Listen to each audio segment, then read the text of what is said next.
Şəkildə gördüyünüz generala Bakının mühüm neft kəmərlərini və ambarlarını partlatmaq və darmadağın etmək vəzifəsi verilmişdi. Bu qırmızı şeytanın generallarından değildi. Bu, assimilyasiya politikasının piri olan sarı şeytanın generalı idi.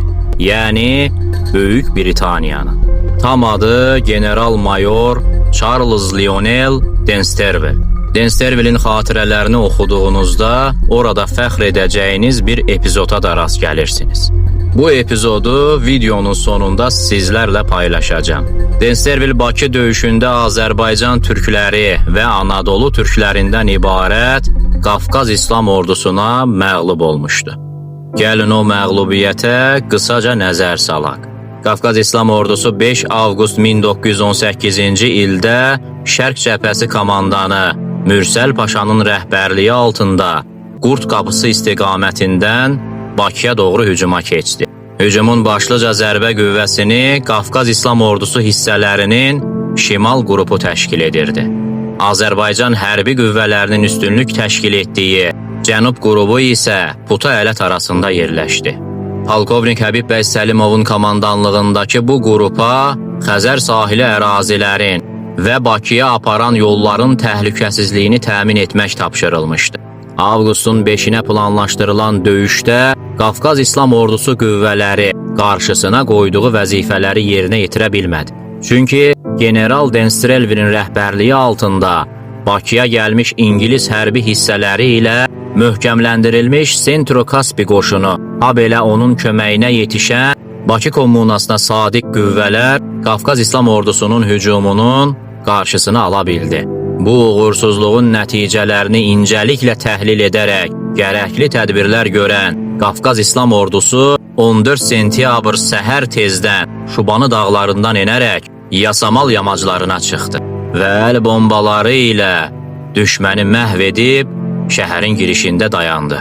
Sentyabrın 15-də Bakıya həll edici hücum başlandı. Həmin gün İngilis qoşunları Bakını tərk etməyə məcbur oldu. General Densterville'in Bakı missiyası uğursuzluqla nəticələndi. Yarıtmazlığına görə İngiltərə hakimiyyəti onu vəzifəsindən götürdü. Ordusunu isə buraxdı.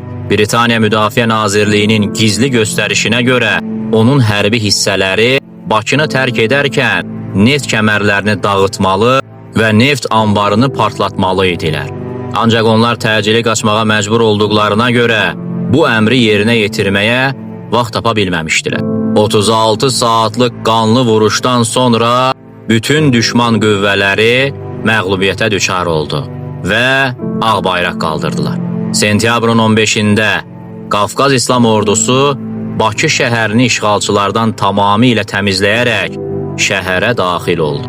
Bakının azad edilməsi əməliyyatında 17 erməni, 9 rus və 10 gürcü zabiti ilə birlikdə 1151 erməni, 383 rus, 4 İngilis və 113 başqa millətlərə mənsub əskər əsir alındı. Bakı uğrunda döyüşlərdə düşmənin 1000 canlı qüvvəsi məhv edildi. İndi gələk videonun girişində qeyd etdiyim başarısız generalın o başarılı etirafına. General deyir ki, Türk topçuları çox dəqiqliklə atəş açırdılar. Onların atəşi Bakıdakı memarlıq abidələrinin heç birinə ziyan vurmadı.